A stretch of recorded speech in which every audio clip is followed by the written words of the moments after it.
তো বন্ধুরা চলো তোমাদের সামনে আবার একটা রেসিপি নিয়ে হাজির হয়েছি। আমি মণিমালা।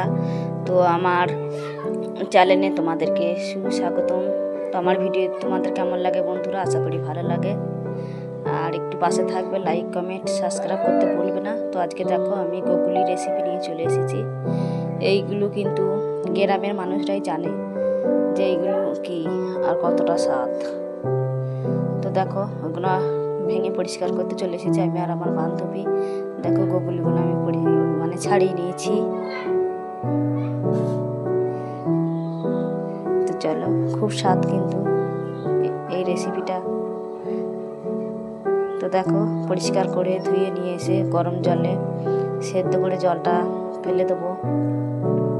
গরম জলে না সেদ্ধ করলে কিন্তু স্বাদ হবে না বন্ধুরা, বুঝেছো? তোমরা একবার হলেও খেয়ে দেখবে, অবশ্যই তোমাদেরও ভালো লাগবে।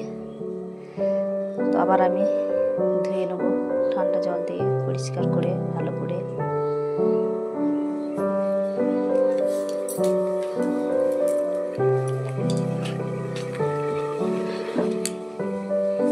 দেখো আমি ভালো করে ধুয়ে নিচ্ছি গরম জল দিয়ে বন্ধুরা।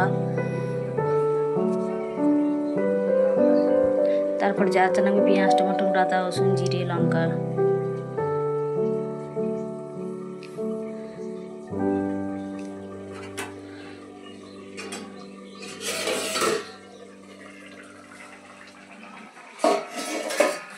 তারপর তেল গরম হয়ে গেলে পেঁয়াজটা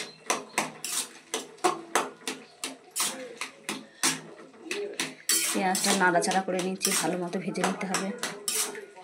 তারপরে টমেটো দিয়ে দিচ্ছি।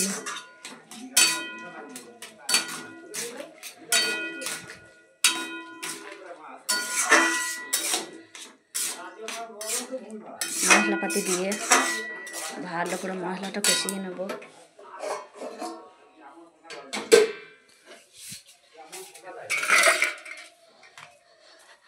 মশলা কষানো হয়ে গেছে, এবার আমি গোগুলিগুলো দিয়ে দিলাম।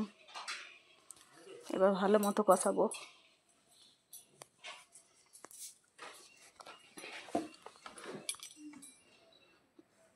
যতক্ষণ না তেল ছাড়ে ততক্ষণ কষাবো। হলুদ দিয়ে দিলাম, পরিমাণ মতো লবণ দিয়ে দিলাম।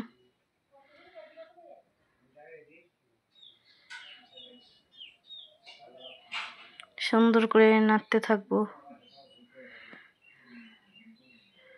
সুন্দর করে নাড়তে থাকবো। আবারও সামান্য জল দিয়ে তুমি কষাতেই থাকবে এখন জল দিয়ে যতক্ষণ না তেল ছাড়বে। ওহ, দেখি আমার জিভে জল চলে আসছে বন্ধুরা, কি বলবো, এর যা স্বাদ যে খায় সে কখনো ভুলবে না।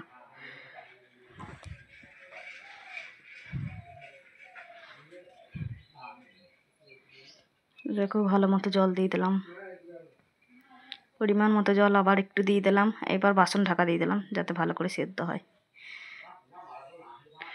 তো রান্নাটা করতে করতে আমার 2টো বেজে গিয়েছিলো, আমি আর রান্নাটা দেখাতে পারিনি খুলে। তো দেখো আমি একবারে ভাত নিয়ে বসে পড়েছি আর আমার খুব খিদে পেয়েছে। আর দেখো আমি 1 গ্লাস ভাত নিয়ে গোগুলি নিয়ে মুখে ভরে নিলাম। ওহ, কি স্বাদ, লোভনীয় খাবার। তো দারুণ হয়েছে। Bye, tata.